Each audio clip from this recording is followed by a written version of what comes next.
బులెటిన్లో మరో breaking news చూస్తున్నాం. లైంగిక ఆరోపణలు ఎదుర్కొంటున్న WFI మాజీ చీఫ్ బ్రిజ్భూషణ్ శరణ్ సింగ్ పై పోరాటాన్ని ఇకపై కోర్టులో నిర్వహిస్తామని అగ్రశ్రేణి రెస్లర్లు వినేష్ ఫోగట్, సాక్షి మాలిక్, బజరంగ్ పూనియా స్పష్టం చేశారు.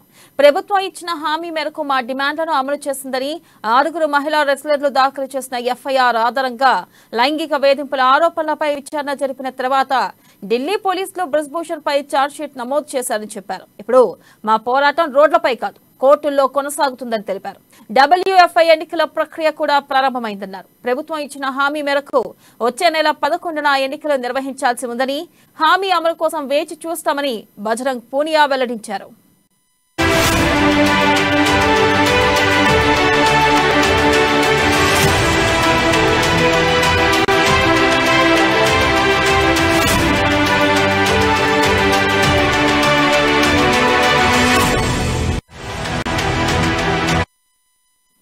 బ్రేకింగ్ న్యూస్ చూస్తున్నాం. లైంగిక ఆరోపణలు ఎదుర్కొంటున్న WFI మాజీ చీఫ్ బ్రిజ్భూషణ్ శరణ్ సింగ్ పై పోరాటాన్ని ఇకపై కోర్టులో నిర్వహిస్తామని అగ్రశ్రేణి రెస్లర్లు వినేష్ ఫోగట్, సాక్షి మాలిక్, బజరంగ్ పూనియా స్పష్టం చేశారు. ప్రభుత్వం ఇచ్చిన హామీ మేరకు మా డిమాండ్లను అమలు చేసిందని, 6 మహిళా రెస్లర్లు దాఖలు చేసిన FIR ఆధారంగా లైంగిక వేధింపుల ఆరోపణలపై విచారణ జరిపిన తర్వాత ఢిల్లీ పోలీసులు బ్రిజ్భూషణ్ పై ఛార్జ్షీట్ దాఖలు చేశారని నమోదు చేశారని చెప్పారు. ఇప్పుడు మా పోరాటం రోడ్లపై కాదు, కోర్టులో కొనసాగుతుందని తెలిపారు.